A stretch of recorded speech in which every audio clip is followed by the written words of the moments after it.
Salam əziz izləyicilər, bu günləri qonağımız qida üzrə tanınmış ekspert, mütəxəssis Elmar Rəhmanoğludur. Elmar bəy, xoş gəlmisiniz. Xoş gününüz bol olsun Famil bəy. Çox təşəkkür edirəm ki, məni dəvət eləmisiniz verilişinizə. İlk sualım bundan ibarətdir ki, sağlam qidalanmaqla sağlam həyat tərzi yaşamaq kifayət eləyir, yoxsa ki, digər faktorlara da, stress və digər bu kimi amillərə də diqqət yetirmək lazımdır? Bunun üçün birinci biz nəzər yetirməliyik Famil bəy, bizim sağlam qidalanmağımıza. Niyə görə sağlam qidalanmağımıza? Hər bir şey mədədən başlayır. Bütün xəstəliklərin yuvası mədədir. Bütün xəstəliklərin dərmanı pəhrizdir. Ona görə burada əsas faktor bağırsaqdır. Bütün stressdə, digər həyatımızda baş verən hadisələrin əsas səbəbkarı bağırsağımızdan qaynaqlanır. Biz əgər qida qaydalarına riayət eləsək, bağırsağımız ikinci beyin olduğuna görə insanlarımız bütün stressdən, digər problemlərdən tamamilə rahatlıqla uzaqlaşa biləcəklər və özlərini komfort həyatda hiss eləyəcəklər. Şəhər mühitində bəzən görürsünüz də, mütəxəssislər deyir ki, bunu yemək olmaz, onu yemək olmaz, qidalarda nələrə fikir vermək lazımdır, orqanik qidalara üstünlük vermək lazımdır. Ümumiyyətlə, şəhər həyatında orqanik qida seçmək çətin deyilmi? İnsanlar nələrə diqqət yetirməlidir ki, qidalarında sağlam bir həyat tərzinə, sağlam qidalanmaya fikir versinlər? Çox gözəl vurğulayırsınız. Bugünkü günü həyat şəraitimiz demək olar ki, şəhər binalardan, daş binalardan, panel binalardan ibarətdir. Və şəhərdə maşınların tüstüsü, digər zərərli tullantılardan ibarət olur. Bunun üçün mən iki faktoru sizə bildirmək istəyirəm. Birinci, Katsudzu Nishidən və Paul Brekdən misalları gətirmək istəyirəm. Katsudzu Nishi bildirirdi ki, yediyimiz qidaların 75%-i çiğ qida olmalıdır, 25%-i bişmiş qida. Paul Brek isə bunu daha da mükəmməlləşdirərək 40% bişmiş qida, 60% çiğ qidaya üstünlük verməyimizi bildirmişdi. Hər ikisi də öz kitabında bunu xüsusilə qeyd eləmişdi. Bunu da vurğulamaq istəyirəm ki, sağlam həyat tərzini öyrənmək istəsəz, hər ikisinin kitabından faydalana bilərsiniz. İnsanlar əgər 60% gün ərzində çiğ qida qəbul eləyəcəksə, o zaman onların həyatında hər bir şey ideal formada gedəcək. Bir şərtlə ki, həftədə bir gün aclıq eləməlidirlər. Yəni, aclıq eləyərkən nələrə diqqət yetirməlidirlər? Ümumiyyətlə, yemək yeməməlidir, yoxsa necə? Aclıq eləmək ondan ibarətdir ki, sağlam həyat tərzi bir neçə hissəyə bölünür. Sağlam həyat tərzinin bölünmə hissəsi birinci düzgün qidalanma, ikinci bədən tərbiyəsi, üçüncü su terapiyası, hava terapiyası və günəş terapiyası, dördüncü özünü təlqim. Əgər insan bu 4 qaydaya riayət eləyə bilsə, onun həyatında heç bir pis hadisə baş verə bilməz. İnsan, necə deyərlər, həm Paul Brek vurğuladığı kimi, həm Katsudzu Nishi vurğuladığı kimi, həm müəllimim Ərşad Əzimzadə vurğuladığı kimi, insan azarsız, bezarsız 120 il rahatlıqla yaşaya bilir. Maraqlıdır, bax, yetkin insanlara izah eləmək olur ki, bunları yemək olar, bunları yemək olmaz. Az yaşlılara, uşaqlara, yəni qida seçərkən nələrə diqqət yetirməlidir valideynlər? Ümumiyyətlə, az yaşlıların qidalanmasında daha çox nələrə fikir vermək lazımdır? Ümumiyyətlə, sağlam həyat tərzində bu cür qayda var ki, insanlar tam sağlam həyat tərzinə 25 yaşından sonra tam riayət eləməlidir. 25 yaşına qədər qidaları qarışdıra bilər, digər qaydalardan istifadə eləyə bilər. Amma burada bir faktoru da nəzərə almaq lazımdır ki, əgər xəstə doğulan uşaq, sonradan həyatında xəstəlik qazanan yeniyetmə və yaxud uşaq, bunlar sağlam həyat tərzinə keçid eləməlidir. Necə keçid eləməlidir? Burada bütün məsuliyyət valideynlərin üzərinə düşür, ata və ananın. Əgər ata-ana sağlam həyat tərzinə riayət eləyə bilməyəcəksə, heç vaxt uşaqdan bunu tələb eləyə bilməyəcəksiniz. Bax, bu faktor çox önəmlidir. Ona görə qəbuluma yazılan, məndən məsləhət almaq istəyən insanlar müraciət eləyəndə onlara birinci deyirəm ki, uşağı müalicə eləmək üçün ata-ananı müalicə eləmək lazımdır. ata-ana sağlam həyat tərzinə keçəndən sonra uşaq özü birbaşa keçəcək. Maraqlıdır da Elmar bəy, insanlar sağlam qidalanmaya, sağlam həyat tərzinə fikir vermədikdə onların orqanizmində hansı xəstəliklər yarana bilər? Burada birinci əsas səbəb bədən toksinlə bol olur. Bədəndə toksinlər artmağa başlayır. Buna birinci fikir verə bilərik ki, bədəndə səpkilər yaranır. Üz nahiyəsində, bel nahiyəsində. İkinci, mədədə biz deyirik ki, yanma, göynəmə, əsas da köp. Bugünkü gün insanlar bundan əziyyət çəkir. Bunun ən böyük səbəb faktoru ağ undur. Çünki qidalarımızın əsas hissəsini çörək təşkil edir. Əgər analar evdə cod undan istifadə eləyib, çörək bişirib və yaxud da cod undan hazırlanan çörəkləri ailələrinə gətirib stola qoya bilsələr, əsas da balata ilə hazırlanan. Balata olmasa da adi yuxa olsun. Bunu süfrədə tətbiq edə bilsələr, demək olar ki, problemlərin 70-75%-dən yan qaçmış olacaqlar. Həm uşaqlar sağlam böyüyəcək, həm də ki, analar əziyyət çəkməyəcək. İnsanların bir qismi fikirləşir ki, artıq çəki almasında qida faktoru başlıca amildir.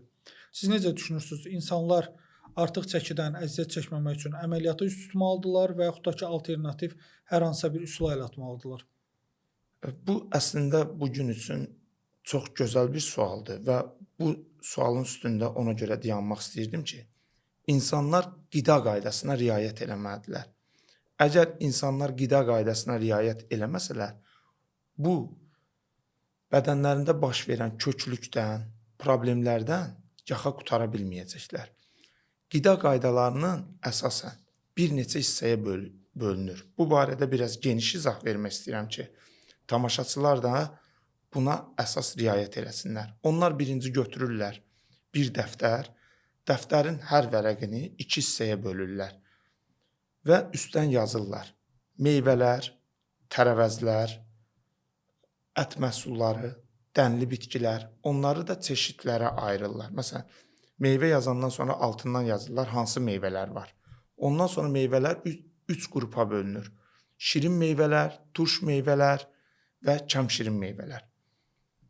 Eyni qayda ilə dənli bitkilərin özlərindən əlavə paxlalı bitkilər. Bunların uzlaşma qaydalarını bilmək lazımdır. Əgər insanlar uzlaşma qaydalarını biləndən sonra və həzmə getmə müddətini biləndən sonra heç vaxt həyatlarında əziyyət çəkməyəcəklər və köpdür, qəbizlikdir, mədələrində yanma, göynəmə, yara, bu kimi problemlərdən tamamilə qısa zamanda aradan qaldıracaqlar öz xəstəliklərini. Ona görə insanlar əsasən buna üstünlük versinlər.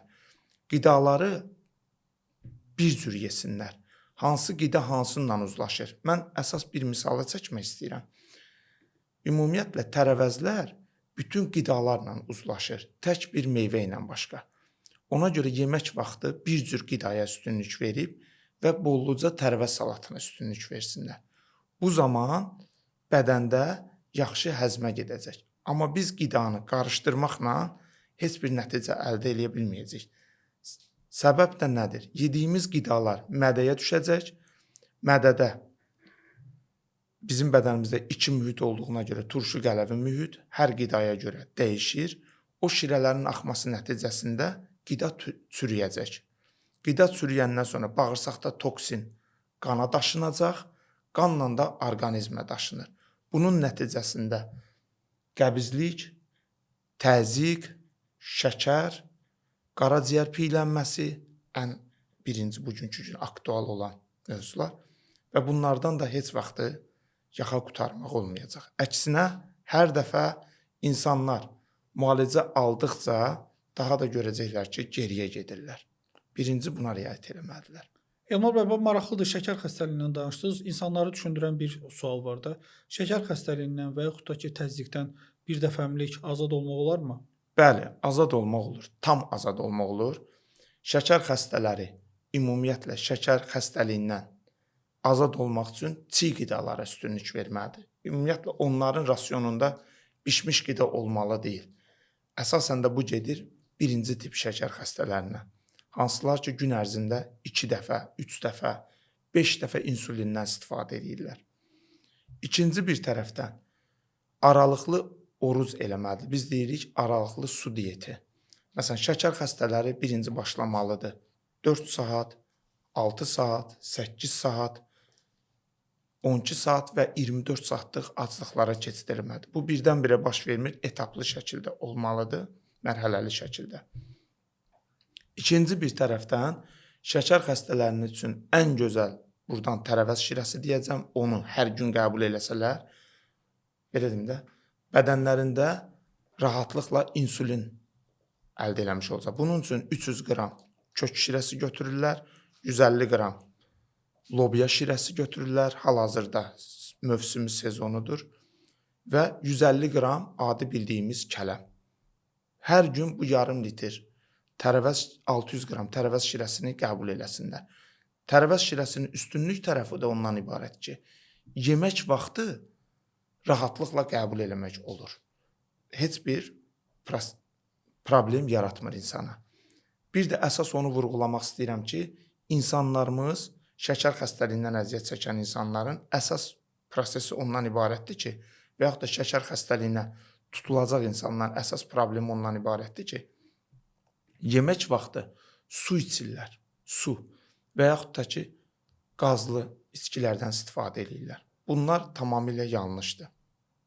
Suyu, əsasən çayı yeməkdən dərhal sonra yox, uzlaşma vaxtından sonra, məsələn, meyvə qəbul ediblərsə 30-40 dəqiqədən sonra, yeməyə başlamaq istəyirlərsə minimum 15 dəqiqə qabaq qəbul eləsinlər.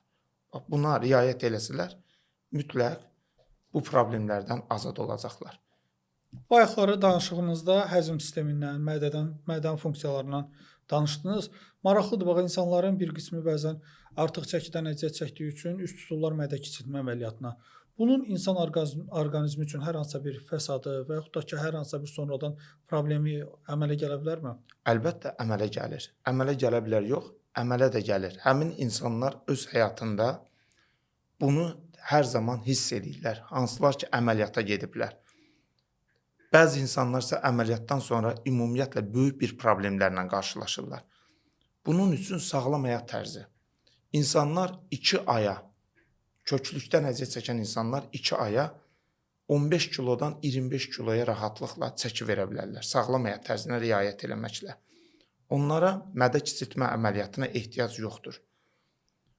Onlar sağlam həyat tərzinə keçid elədikdə, mədə kiçiltmə əməliyyatının demək olar ki, bir qaydasına riayət eləmiş olurlar. Mədə kiçiltmə əməliyyatı keçirən insanlar, məsələn, həkimlərə sual verə bilərsiniz, onları əməliyyat edəndən sonra mütləq onlardan digər sənədləri imzalamağı tələb eləyir. Tələb elədiyi kimi də ona imza atmayan insana əməliyyat eləmir. Çünki insanlara birbaşa tapşırır ki, 6 ay ərzində qida rasionunda demək olar ki, çox kiçik bir qidalar olacaq. Birinci yoğurtdur, sudur. Bu 1 ay, 2 ay davam eləyir. Sonra digər az miqdarda yeməklərə keçir. Bunu onsuz da insanlar sağlam həyat tərzinə keçməklə, dediyim, uzun müddətdə aclığı eləməklə mütəxəssis nəzarət altında. Tamamilə bu artıq çəkidən azad olacaqlar. Əksinə, bədənlərində baş verən digər xəstəliklər hamısı onları tərk eləyəcək. Polbrek, Katsuzo Nishi, Ərşad Əzimzadə demişsən, sonradan yaranan bütün xəstəliklər sağalandır. Yetər ki, insan sağlam həyat tərzinə riayət eləsin. Digər xəstəliklər demişkən, cəmiyyətimizdə kifayət qədər onkoloji xəstəlikdən əziyyət çəkən insanlar var. Ümumiyyətlə, bu onkoloji xəstəliyin səbəblərindən biri düzgün qidalanmamağı misal göstərə bilərik, yoxsa necə? Bəli. Ümumiyyətlə, onkoloji xəstəliyin əsas səbəbi düzgün qidalanmamaqdır. Onkoloji xəstəliyin nədir? Onkoloji xəstəlik bildiyiniz kimi mikrobdur. Adi bildiyiniz mikrob. İnsan bədənində qandan yaranan hüceyrə bədənə tabe olmur. Nəticədə bədəni işğal eləməyə başlayır. Bədəndə yaranan hüceyrə bədənə tabe olmalıdır. Başın verdiyi komandaları yerinə yetirməlidir. Həmin hüceyrə yaranır və bədənə tabe olmur. Bədənimizdə olan, bədənə lazımlı olan hüceyrələr onunla mübarizə aparıb onu məhv edir. Onu məhv eləyə bilməyəndə və yaxud da onunla mübarizə apara bilməyəndə həmin o hüceyrə bədənin digər bir orqanlarında və yaxud qanda gizlənərək orada özünə yer seçərək inkişaf eləyir və nəticədə həmin hüceyrə artıq törəməyə başlayır. Bunun nəticəsində yad törəmələr yaranır bədəndə. Bunun da yeganə yolu sağlam həyat tərzidir. Onkoloji xəstəliyə tutulmuş insanlar ümumiyyətlə narahat olmamalıdır. Bundan azad olmağın çox rahat yolları var. Birinci ximiya. İkinci, həmin şiş hüceyrəsinin kütləsinin kəsib götürülməsi. Üçüncü, sağlam həyat tərzi. Hər iki halda da həm ximiya alan, həm kəsilib götürülən insan sağlam həyat tərzinə keçməlidir. Sağlam həyat tərzinə keçə bilməyən insan heç vaxt onkoloji xəstəlikdən özünü sağalda bilməyəcək. Rahatlıqla yolu sağlam həyat tərzinə keçməklə, qida qaydalarını pozmamaqla onlar bu bəladan tez bir zamanda azad olacaqlar. Onkoloji xəstələr nəyə diqqət eləməlidir? Ümumiyyətlə buna bütün insanlar diqqət edir. Heç vaxt qəbz olmamalıdır. Əgər qəbz olublarsa, onların bədənində toksin bədənə daşınacaq və həmin bu hüceyrələr ondan qidalanacaqlar. İkinci bir sürətdə ishal olmamalıdırlar. Yenə də insanların əsas nöqtəsi ya qəbizlikdir, ya ishaldır. İshal olunanda da insanlar yediyi qidadan fayda ala bilmirlər. Nəticədə bayıra gedirlər və qan qidalana bilmir yediyimiz qidalardan. Üçüncü bir tərəfi, gündəlik yedikləri qidalar canlı qidadan ibarət olmalıdır. Çünki bizim bədənimizdə hüceyrənin yaranması üçün sağlam qan yaranmalıdır. Sağlam qan sağlam qidalardan, canlı qidalardan alınır. Sağlam qan bizdə sağlam hüceyrə yaradacaq. Sağlam hüceyrə sağlam orqanları formalaşdıracaq. Sağlam orqanlar bədənimizə xidmət eləyəcək və bizim bədənimizdə heç bir xəstəlik qalmayacaq. Elmar bəy, sağlam həyat tərzinə insanlar necə keçid etməlidir? Qidalarına nələrə fikir verməlidir? Birinci Famil bəy, çox sağ olun bu sual üçün. Sağlam həyat tərzi dedikdə biz nəyi başa düşməliyik? Sağlam həyat tərzi 4 hissədən ibarətdir. Birinci, düzgün qidalanma. Düzgün qidalanma dedikdə burada aclıq, aclıqdan çıxmaq qaydası və qidaya keçid qaydası və qidalanma. Birinci, bunları hissələrə bölməliyik. İkinci qayda, bədən tərbiyəsi. Bədən tərbiyəsi nəyi nəzərdə tutur? İdman yox. Bədən tərbiyəsi dedikdə yoga hərəkətləri və açıq havada yürüyüş. Üçüncü qayda, su terapiyası, hava terapiyası və günəş terapiyası. Dördüncü qayda, özünü təlqim. Özünü təlqim, yəni insan özü, öz şuuraltını inkişaf elətdirməlidir. Bura nə daxildir? Məsələn, hər gün deyir ki, mən sağlamam. Mən bədənimdə yeni qan yaradıram. Yəni, onu nə narahat eləyirsə, onu sağlam formada deməlidir. Məsəl üçün, sevmirsə deyir ki, mən sevirəm. Mən həyatda yaşamaqdan zövq alıram. Yəni, indiki zamandan vurğulamalıdır. İndi mən sizə birinci, düzgün qidalanma qaydalarını hissələrə ayıraraq geniş məlumat vermək istəyirəm. Birinci qayda aclıqdır. Bağırsağı təmizləmədən heç bir xəstəliyə qalib gələ bilmərsiniz. Bağırsağı təmizləməyin bir neçə üsulları var.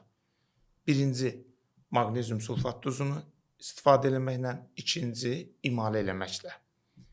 Bağırsağı təmizləmədikdən sonra insanlar aclığa üstünlük verməlidir. 1 günlük aclıq, 2 günlük, 3, 5, 7. ümumiyyətlə 1-3 günlük azlığı hər bir insan ev şəraitində eləyə bilər. Digərini isə mütləq mütəxəssis nəzarət altında eləməlidir. Burada nəyə diqqət eləməlidir? Öd kisəsi olmayan insanlar ümumiyyətlə bir gündən artıq azlıq eləməli deyil. Mütləq ikinci günü qida qəbul eləməlidir. Burada azlıq elədikdən sonra azlıqdan necə çıxmaq lazımdır?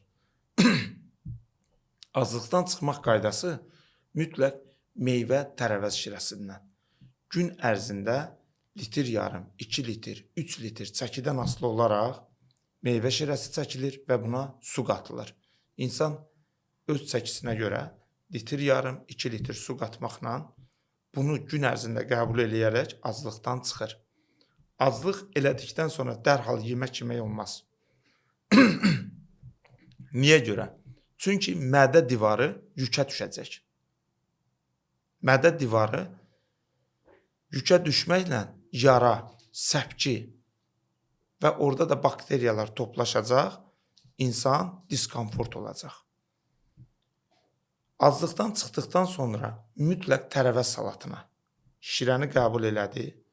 Növbəti günü 2 dəfə, 3 dəfə tərəvəz salatı, meyvə pürəsi yeməklə və su normasını içməklə 3-cü gündən sonra aclıqdan tamamilə çıxır. Sonra öz qida qaydasına riayət eləməlidir. Qida qaydasında əsas nəyə üstünlük verməliyik? Dediyim kimi, birinci başda vurğuladığım kimi, bir dəftər götürməlidir, dəftəri bir neçə hissəyə ayırır, yuxarıdan qeyd eləyir. Meyvələr. Başlayır meyvələri yazmağa. Meyvələr özü 3 yerə bölünür. Şirin meyvələr, kəmşirin meyvələr və turş meyvələr. Sonra onların hər birinin qabağından həmin onları qeyd eləyir. Sonra aşağısından, bölgüdən sonra dəftəri 2 yerə bölüb. Aşağıdan yazır tərəvəzlər. Bütün tərəvəzləri qeyd eləyir. Vərəqin o birisi hissəsində yenə də 2 yerə ayıraraq yuxarıdan yazır dənli bitkilər, paxlalı bitkilər, onları qeyd eləyir. Sonra ət məhsulları yenə də qeyd eləyir. Quş ətləri, qoyun əti, mal əti, donuz əti, dəniz məhsulları, bunları qeyd eləyir. Ondan sonra yağlar 2 hissəyə ayrılır. Doymuş yağlar və doymamış yağlar. Sonra qeyd eləyir. Qoz, fındıq, badam, yəni əsas çərəzlər. Meyvələr çərəzlərə aid deyil. Quru meyvələr meyvələrə aiddir. Məsəl üçün, araq isti, paxlalı bitki olsa da yağdan ibarət olduğuna görə qoz, fındıq, badam kimi sayılır. Bunları qeyd elədikdən sonra onların hər birinin qarşısında həzmə getmə müddətini qeyd eləməlidir və hansı qidalarla uzlaşır, onu qeyd eləməlidir. Çünki qidalar uzlaşmayanda mədədə çürüyür və bu çürük bizim bağırsağımıza dolur. Bağırsağımızda isə düşünün ki, bir zibilxana. Zibili gəlib götürməsələr, nə baş verir? Hər gün, hər saatdan bir ifunət qoxusu. İnsanlar bunu həyatlarında tətbiq eləyə bilərlər. Götürürlər qidaların hər birindən bir bankaya əlavə eləyirlər, bankanın ağzını bağlayırlar və onu 36.5 dərəcədə saxlayırlar. Adi bir suyun içində. Hər 4 saatdan bir qapağı açıb baxsınlar. Bizim bağırsağımızda bu dərəcə var. Bəzi xanımlarda isə xəstəlik dönəmində 37.2 istilik yaranır. İndi baxsınlar, görsünlər ki, bağırsaqda necə qoxu, necə toksin yaranır. Bax, insanlar birinci buna diqqət eləməlidir. Amma onlar qida qaydasını pozmasalar, qidalarda uzlaşmaya diqqət eləsələr, onlarda bağırsaqları rahat işləyəcək, toksin yaranmayacaq. İkinci bir tərəfdən yürüşə üstünlük verməlidir. Hər bir insan gün ərzində 6-10 min addım atmalıdır. İnsanlarımız deyəcək ki, biz addım ata bilmirik. Aktiv yox, pasiv həyat yaşayır. Onlar asta-asta buna keçid eləyirlər. Bugün çıxırlar, 100 addım atırlar, sabah 150, birisi günü 300, belə-belə. Digər insanlar məsələn 500 atırdılarsa 600, 700, hər gün artırmaqla gəlib buna çatacaqlar. Digər tərəfdən bədənin sağlam olmağı bədənin elastik olmağından asılıdır. Biz bədənimizi necə elastik eləyə bilərik? Bunun üçün bir neçə qaydaları var. Katsuzo Nishinin qaydalarından 6 qızıl qaydasından istifadə eləyə bilərik. Onun 4 qızıl qaydası idman hərəkətlərdir, 2 qaydası yataqla bağlıdır. Bundan əlavə Azərbaycanımızın gözəl müəllimi, təbibi Ərşad Əzimzadənin Nishi sisteminə əlavə elədiyi 2 qayda bu baş və gözlə bağlıdır. Bunları da əlavə eləyə bilərlər. Soruşacaqlar ki, bunları biz hardan əldə eləyə bilərik? Bunun üçün mütəxəssisə müraciət eləyə bilərsiniz. Düzgün qidalanma üzrə mütəxəssislərə müraciət eləyə bilərsiniz. Və yaxud Ərşad Əzimzadənin möcüzəsiz möcüzə Katsuzo Nishinin Nishi sistemi kitabını Paul Breggin Sağlam və Uzun Ömürlü Yaşamaq adlı kitabını əldə edib oxuya bilərlər. Ərşad Əzimzadənin bir neçə bununla bağlı kitabları var. Bizi yaşadan da öldürən də qidadır. Burada tam izah verir qidalarla bağlı. Bundan sonra Cəhənnəmdən Cənnətə bir addım. Gənc ailələr üçün Sağlam Ailə Düsturu kitabı var. Əsrin Bəlası, bugünkü gün onkoloji xəstəlikdən əziyyət çəkən insanlar üçün gözəl kitab var. Onu oxuyaraq, ona riayət eləyərək öz xəstəliklərindən azad ola bilərlər. 3-cü qayda su terapiyasıdır. Su terapiyası çox insanlar nəyə riayət eləyir? Hamama yuyunduqdan sonra soyuq suyu açıb istifadə eləyirlər. Bu düzgün deyil. Su terapiyasının əsas dərəcələri var. Biz buna necə riayət edirik? Məsələn, ev şəraitində üçlü xətt heç kəs çəkmir və yaxud da evdə kombidir, pitminitkadır, burada dərəcə dəyişəcək. Bunun üçün ən gözəl qayda şəhər şəraitində 2 vedrədən istifadə etmək lazımdır. 80 litr vedrə götürür və 1 dərəcə ölçən götürür. Birini doldururuq 35 dərəcə, digərini doldururuq 39 dərəcə. Birinci başlamaq dərəcəsi budur. 35-39. Əgər kimsə aşağı dərəcə ilə yuyunurdusa, onlar ikinci dərəcəyə keçirlər. 30-40 dərəcə. Üçüncü 25-41 dərəcə. Dördüncü 20-42. Sonra isə adi bildiyimiz kran suyu və 43 dərəcə. Vedrə doldurulduqdan sonra birinci həmişə çalışsınlar soyuq su ilə başlasınlar. Yəni 35 dərəcə soyuq deyil. Ondan bir 10 kruşka bədənlərinə tökürlər, bütün bədən ıslanır. Sonra isti suya keçirlər. 10 kruşka da onu tökürlər, sonra yenə soyuğu tökürlər, 10 kruşka sonra yenə istini ardıcıl ellər. 5 dəfə minimum soyuq olmalıdır, 4 dəfə isti olmalıdır. Üşüyən adamlar isti ilə başlaya bilərlər. Bunu artıra da bilərlər. 6-5 dəfə olacaq. Çünki hansınla başlayırlar, onunla bitirirlər. Su terapiyasından sonra hava terapiyası var. Hava terapiyası nədir? Bu necə baş verir? Açıq bədənlə soyuq, yəni adi havada dayanırlar 1 dəqiqə, sonra dəqiqə yarım pastelin altına girirlər, üstünü örtürlər. Ən soyuq vaxtı günəş çıxmamışdan 15 dəqiqə qabaqdır. Bir də axşam saat 9-da eləyə bilərlər bunu. Bunu da bir 5-6 dəfə eləməklə gün ərzində yaxşı nəticə əldə edəcəklər. Burada bu soyuq dərəcəni artırma məsələsi də var. Məsələn, havada 1 dəqiqədən sonra dəqiqə yarım dayanırlar, sonra 2 dəqiqəyə keçirirlər. Amma pasteldə dayanma müddəti eynidir, dəqiqə yarım. Bundan sonra günəş terapiyası. Bugünkü gün insanların ən çox əziyyət çəkdiyi nöqtə D vitaminidir. Bizim bədənimizdə D vitamini yoxdursa, biz sağlamlıqdan danışa bilmərik. 3 ay ərzində davamlı D vitamini alan insan, yəni günəş enerjisi alan insan heç vaxtı bədənində il ərzində D vitaminindən əziyyət çəkə bilməz. Bunun üçün necə başlamalıdır? May ayından günəş ayından gün ərzində açıq bədənə, bədənin bir hissəsinə 5 dəqiqə, kürək nahiyəsinə 5 dəqiqə günəş enerjisi almalıdır. Sonra bunu hər gün 1 dəqiqə artırır. Soruşacaq ki, insanlarımız bunu necə əldə edək? Axı biz dənizə gedə bilmirikdi. Buna sadəcə ev şəraiti də kifayət edir. Sadəcə günəş evə düşməlidir. Gözəl bir misalımız var. Gün girməyən evə həkim girər. Günəş işığını qəbul edirlər. Günəş işığını qarşısında dayanmaqla bu cür 5 dəqiqədən başlayırlar, hər gün 1 dəqiqə artıraraq 30 dəqiqəyə çatdırırlar və sonra 30 dəqiqədən düşürlər 15 dəqiqəyə və gün ərzində 15 dəqiqə ilə davam edirlər.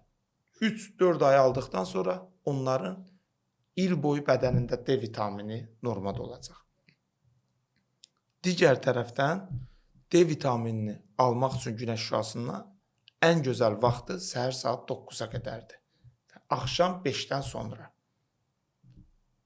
Xərçəng xəstələri ümumiyyətlə səhər saat 8-ə qədər alıb bitirsinlər. Onlar çünki günəş şüasından qorunmalıdırlar. Başında xərçəng olan xəstələrimiz ümumiyyətlə baş nahiyəsini qoruyaraq bədənə alsınlar. 4-cü qaydanı da öndə izah elədim. Aydındır. Elmar bəy, bir də qeyd elədiniz, bax, öd kisəsindən bağlı. Ümumiyyətcə, öd kisəsindən əməliyyat olunan insanlar da az deyil. Yəni, bunlara tövsiyələriniz nədir? Ümumiyyətcə, əməliyyat çarədir, yoxsa qidalanmaya fikir verməlidir və yaxud da nə etməlidirlər? Çox gözəl sual verirsiniz. Əgər bizim öd şirəmiz yerində deyilsə, öd kisəmiz o şirənin nə süzməyini, nə daşları heç vaxt təmizləyə bilməyəcək. Əksinə, bədənimizin sağlamlığı qaraciyərin hazırladığı öd şirəsindən asılıdır. Buna necə nail olmaq lazımdır? Sağlam öd şirəsinə. Mütləq insan həftədə bir gün azlıq eləməlidir. Ümumiyyətlə, öd kisəsində qalınlaşması daş olan insanlar qaçıb birbaşa öd kisəsini götürməsinlər. Bugünkü günü, məsələn, ödündə ağrı olan insanlar həkimə müraciət edir. Həkim isə onlarda avtomatik onun kəsilib götürülməsini və bunun heç vaxt sağalmayacağını bildirir. Mən əminliklə deyirəm ki, öd kisəsində olan daşdır, çöküntüdür, qalınlaşmadır. İnsan özünün həkim olmaqla bunu aradan qaldıra bilər. Necə? Uzun müddətdə aclığa keçməlidir.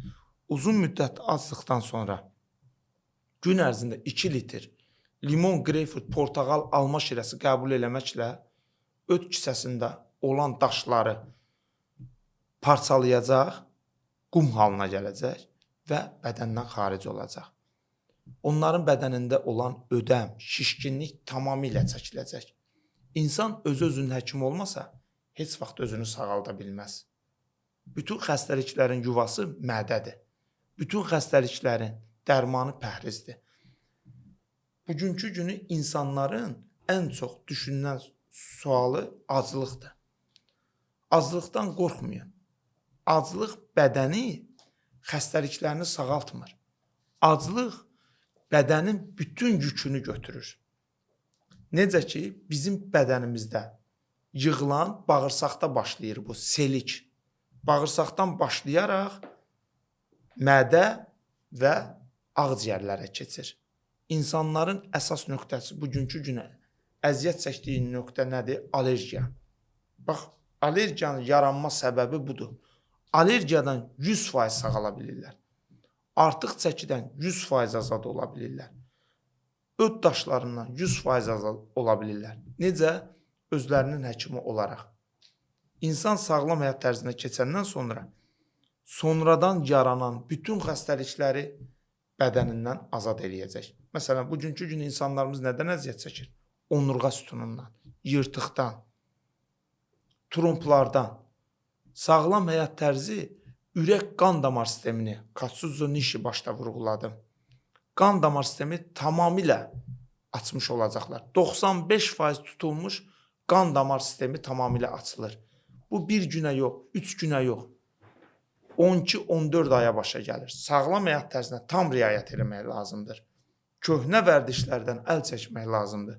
Köhnə vərdişlərindən əl çəkməyən insan heç vaxt sağala bilməyəcək.